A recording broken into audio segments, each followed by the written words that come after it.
Aujourd'hui, nous allons expliquer la définition de la norme en infini, c'est-à-dire la norme essentielle, et illustrer pourquoi c'est bien la plus petite borne valable presque partout.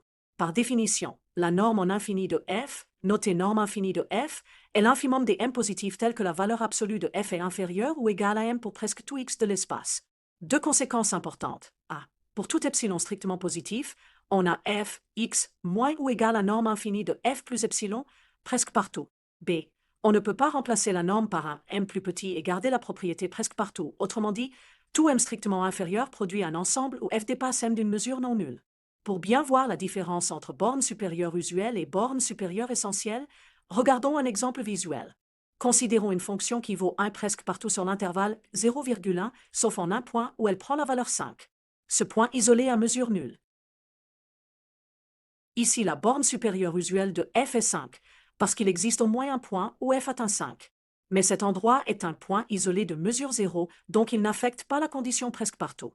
La norme infinie, c'est 1, puisque f est inférieur ou égal à 1 pour presque tout x.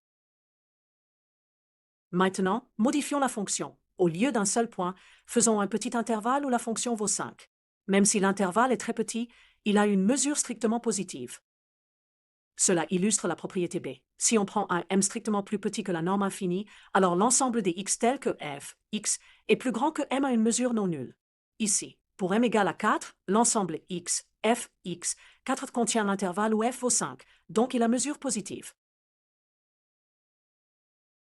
Rappelons la propriété A. Pour tout epsilon positif, f, x, est inférieur ou égal à norme infinie de f plus epsilon presque partout. Intuitivement, on peut approcher la norme essentielle par des majorants valables presque partout.